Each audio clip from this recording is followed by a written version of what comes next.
Sir sir sir এরা কোথায় গেল? কে জানে? স্যার স্যার স্যার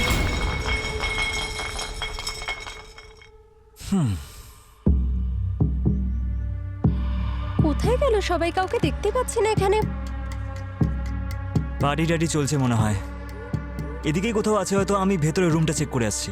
আচ্ছা, আমি তাহলে ওইদিকে সুইমিং পুলের দিকে দেখে আসছি। স্যার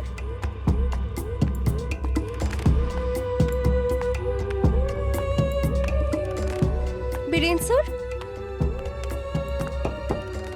স্যার বীরেন স্যার,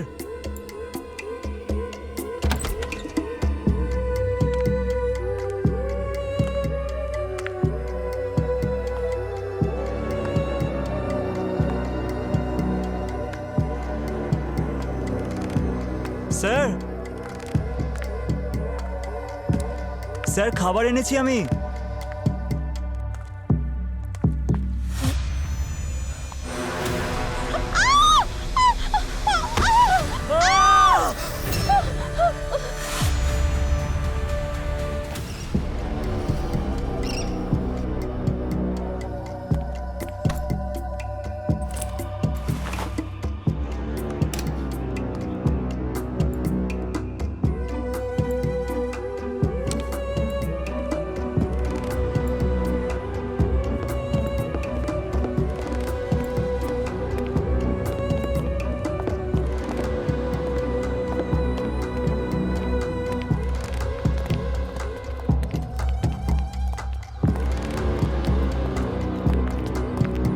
তিনজন ভয়ঙ্করভাবে এই যে আগুনে পুড়ে মারা গেছে, কিন্তু আশেপাশের কোনো জিনিসই পুড়ে যায়নি।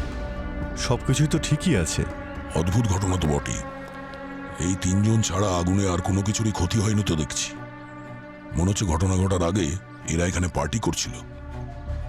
স্যার, আমাদের ক্যাটারিং এর লোকরাই কিছু বলতে পারবে। এই খাওয়ার অর্ডার কে করেছিল? সেটা বীরেন স্যার করেছিল কাল চেক ইনের আগে। তার মানে তোমরা এই তিনজনকে শেষবার কালকে দেখেছিলে? আজ সকাল 9টার সময়। কাল ব্রেকফাস্টের জন্য অর্ডার করেছিল আর আজ আমরা ওটাই দিতে এসেছিলাম। ওই মোটামুটি 10টার দিকে আমরা বেরিয়ে গেছিলাম। তার মানে আজ সকাল 10টা পর্যন্ত এরা তিনজন বেঁচে ছিল। হ্যাঁ স্যার, কিন্তু ওই দুপুর 1টার সময় বীরেন স্যার না আমাকে একটা ভয়েস মেসেজ পাঠিয়েছিলেন। নিতিন, লাঞ্চ আর ড্রিঙ্কস নিয়ে 3টের সময় চলে এসো। আর শোনো, ড্রিঙ্কস যেন চিল্ড হয়, ওকে? স্যার 3টের সময় যখন আমরা এইসব লাঞ্চ নিয়ে এখানে এলাম তখন দরজাটা আগে থেকেই খোলা ছিল, আর আমরা যখন এলাম তখন ওই তিনজনকে এই অবস্থায় দেখলাম। তার মানে এই ঘটনাটা দুপুরে 1টা থেকে 3টের মধ্যে ঘটেছে। আর স্যার, এদের তিনজনের ব্যাগ, ওয়ালেট, ল্যাপটপ এসব কিছু আগের মতনই আছে। কোনো কিছু চুরিও তো যায়নি দেখছি। কারণ যে ভিতরে ঢুকেছিল তার উদ্দেশ্য চুরি করা ছিলই না। এই ডেড বডিগুলোকে ভালো করে দেখো।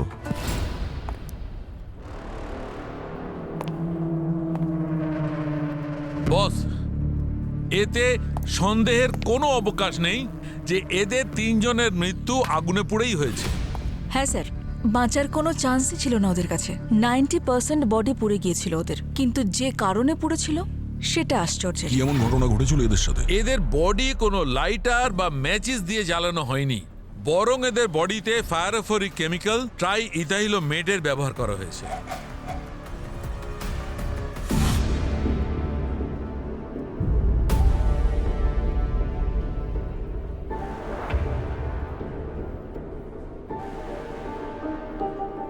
বস, এই কেমিক্যাল ট্রাই ইথাইলোমেট হাওয়ার সংস্পর্শে এলেই আগুন জ্বলে ওঠে। সেই জন্যই আমরা ওখানে ডেড বডি ছাড়া অন্য কোনো জিনিস পুড়ে যাওয়ার কোনো চিহ্ন পেলাম না। এক্স্যাক্টলি। আর হ্যাঁ, এই কেমিক্যালটা এত সহজে পাওয়াও যায় না। ও, তাহলে খুনি অনেক প্ল্যান করেছে এদের খুন করার জন্য। একই সময়ে তিনজন মানুষকে খুন করা সহজ কথা নয়। নিশ্চয়ই প্রথমে তাদের অজ্ঞান করা হয়।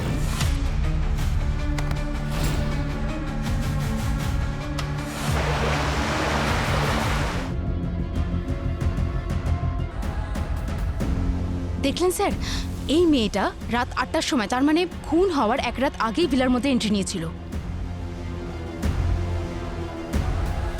এক মিনিট, এটা একটু ফরওয়ার্ড করো।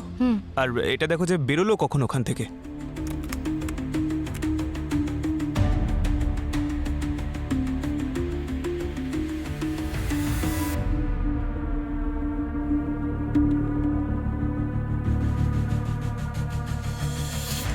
পুরো ফুটেজ তো চেক করা হলো স্যার, কিন্তু মেয়েটাকে তো ভিলা থেকে বেরোতে দেখলামই না। কি ওই মেয়েটা ওই ভিলার থেকে বাইরে বেরোয়নি? তাহলে গেছে কোথায়? জানি না স্যার, ভিলার ভেতরে তো ঢুকেছে, কিন্তু বাইরে যাওয়ার কোনো সিসিটিভি ফুটেজ নেই স্যার। আর ভিলায় সব জায়গায় দেখেছি আমরা, কোথাও তো দেখতে পেলাম না। ওর মুখটা দেখা যাচ্ছে? মুখ খুব একটা ক্লিয়ার নয় স্যার, কিন্তু আমি ওটা ক্লিন করে আপনাকে পাঠানোর চেষ্টা করছি। অদ্ভুত ব্যাপার। মেয়েটা আগের দিন রাত্রে ওই ভিলাতে গেছিল, কি করছিল ওখানে? স্যার, হতে পারে মেয়েটার হয়তো ওই তিনজনের মধ্যে একজনের সঙ্গে অ্যাফেয়ার চলছিল। এটা তো বাড়ির লোকের কাছে জিজ্ঞাসা করার পরেই জানতে পারবো। পঙ্কজ, ওই ফুটেজটা পাঠাও তাড়াতাড়ি। ঠিক আছে স্যার, পাঠাচ্ছি। বীরেন, অনুজ আর সিড। স্যার, এই তিনজনের একটা ক্লাসমেট ছিল এই রোহিত, যে 10 বছর আগে আত্মহত্যা করেছিল। পুলিশের রেকর্ডে লেখা আছে ও নিজের গায়ে কেরোসিন তেল ঢেলে দেয় আর তারপর আগুন ধরিয়ে দেয়।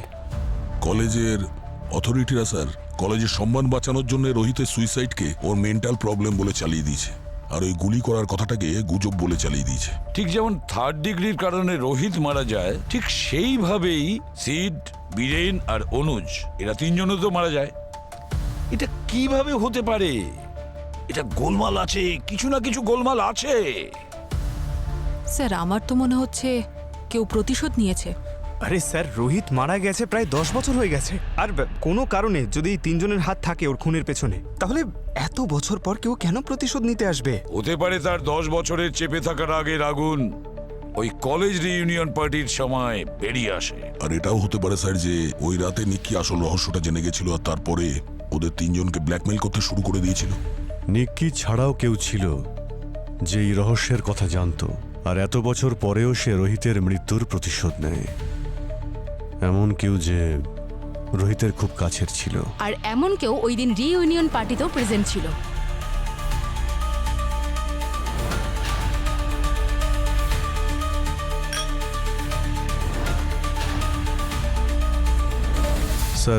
স্যার, রোহিত মারা যাওয়ার পরে ওর ফ্যামিলিতে শুধুমাত্র ওর বাবাই বেঁচে আছে, প্রমোদ। ওনার সঙ্গে গিয়ে একবার দেখা করি। ঠিক আছে, দেখা করো।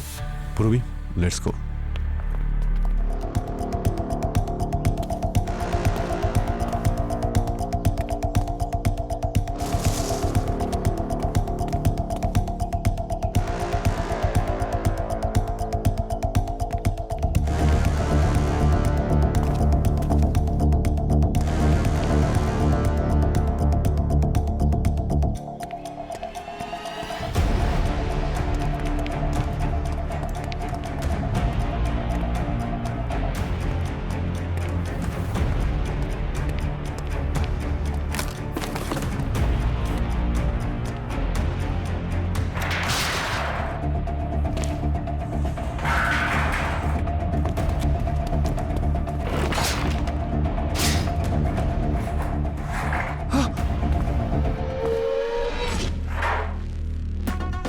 পেয়ে গেছি!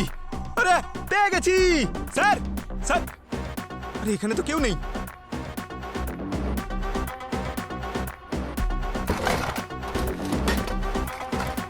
যা! ও, আরে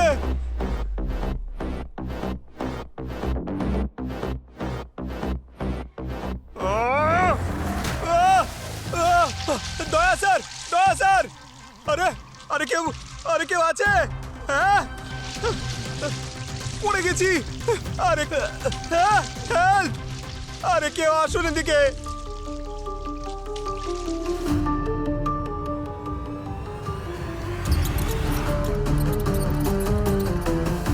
ইঁদুর? আমি খাবার নই। ইঁদুর কামড়াবি না কিন্তু।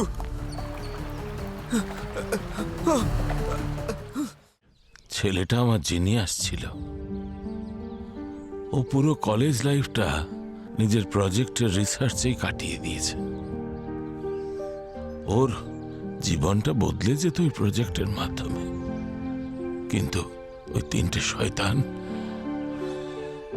ওরাই আমার ছেলের রিসার্চ, ওর আইডিয়া সব চুরি করে নিয়েছে। তারপরে এক রাতে রোহিতের কলেজ থেকে ফোন এলো যে আমার ছেলেটা আত্মহত্যা, ও আত্মহত্যা করেনি।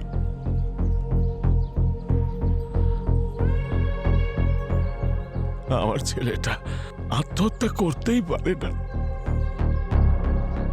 কি মনে হয় আপনার, কি করা হয়েছে রোহিতের সঙ্গে? মেরে দিয়েছিল। ওই তিনজনে মিলে ছেলেটাকে মেরে দিয়েছিল। আমি কলেজে গিয়েছিলাম, পুলিশের কাছেও গিয়েছিলাম, কিন্তু আমি একা বুড়ো মানুষ, আমার কথা কে শোনে? আই এম সরি আপনাকে এত কষ্টের মধ্যে দিয়ে যেতে হচ্ছে। আপনি রোহিতের এমন কোনো বন্ধুকে চেনেন যে ওর খুবই কাছের ছিল, ছেলে বা মেয়ে যে কেউ?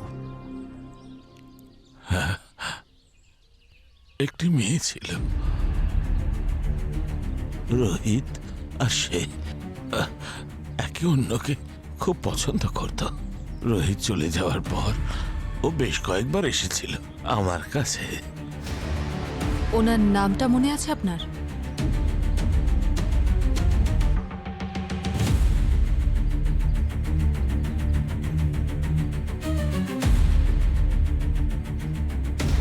শীনা? আচ্ছা, কখনো নিক্কি বা বীরেন ওর কোনো বন্ধুদের নিয়ে কথা বলেছিল? এমন কোনো সিক্রেট বা এমন কোনো কথা যাতে নিক্কির কোনো ক্ষতি হতে পারে? না, নিক্কি এরকম কখনো কিছু বলেনি তো। থ্যাংক ইউ প্রমোদ বাবু, খুব তাড়াতাড়ি আপনার সঙ্গে দেখা হবে। স্যার, শীনা আর নিককে খুব ভালো বন্ধু ছিল। হতে পারে রোহিতের মৃত্যুর প্রতিশোধেই শীনাই নিয়েছে। শীনা যতটা মাটির ওপরে আছে ততটাই মাটির নিচে। খুঁড়ে বের করো ওকে।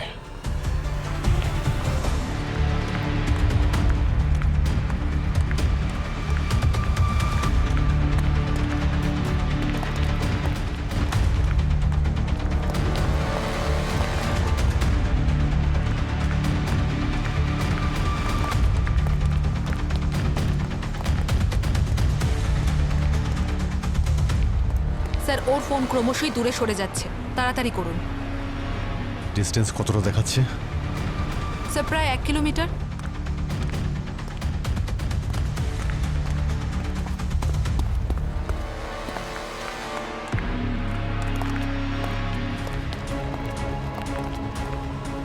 কি চল। স্যার, আমি কিছু করিনি স্যার, জরুরি বুঝিনি বলে কিছু বলিনি স্যার। কি জরুরি আর কি জরুরি না সেটা আমরা বলবো, বুঝলি? তুই শুধু বল তুই কি করেছিস। স্যার, আমি আমার বোটটা শুধু সেদিন একজনকে ভাড়ায় দিয়েছিলাম। কাকে? স্যার, দেখিনি আমি। 24 ঘন্টার জন্য অনেকগুলো টাকা দিয়েছিল আমাকে, তাই আমি না করিনি স্যার। আচ্ছা, মনে হচ্ছে তুই চোখে কম দেখছিস। চল, আমি দেখাচ্ছি তোকে, চল আয়।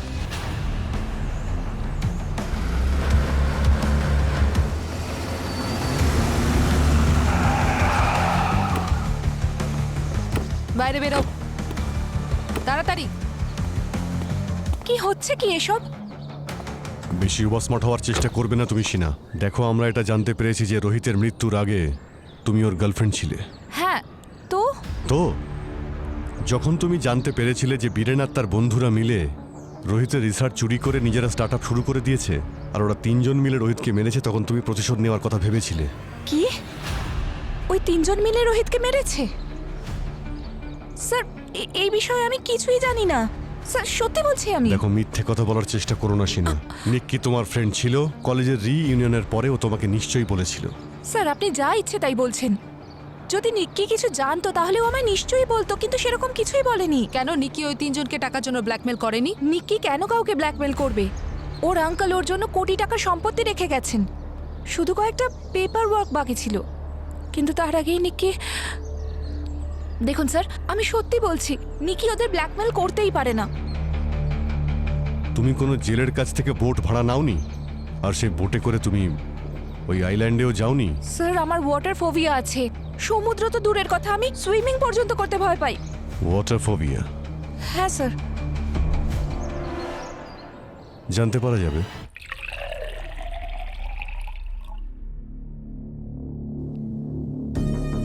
কে ওখানে? আমি বলছি কে ওখানে?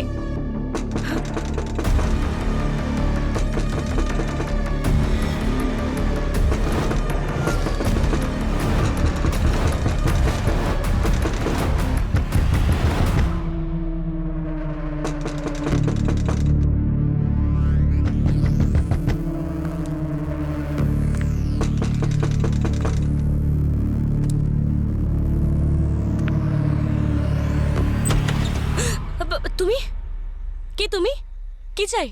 ম্যাডাম, আপনার কিছু জিনিস আমার কাছে রয়ে গিয়েছিল, সেটাই দিতে এলাম। এই নিন। এটা কি ধরনের নাটক? এটা আমার ইয়াররিং নয়, যাও এখান থেকে। মিথ্যে বলছেন কেন ম্যাডাম? আপনারই তো এটা। ওই দিন যখন আমার বোটটা আপনি ভাড়ায় নিলেন, ওই যে ভুলে কি গেছেন? বোট? কেমন বোট? বেশি নাটক করো না, যাও এখান থেকে। ওই বোটটাই ম্যাডাম, যার জন্য আপনি আমাকে অনেকগুলো টাকা দিয়েছিলেন, মনে পড়েছে? এত তাড়াতাড়ি কি করে ভুলে গেলেন ম্যাডাম? হ্যাঁ, যখন আমি আপনার এই রিংটা পেলাম আমি ভাবলাম যেটা ফিরিয়ে দিই। প্লিজ নিয়ে নিন তুমি ম্যাডাম। পাগল হয়ে গেছো নাকি? সেদিন আমি এই ইয়াররিংসটা পরিনি। ওই দিন কোন ধরনের ইয়াররিং পরেছিলেন ম্যাডাম?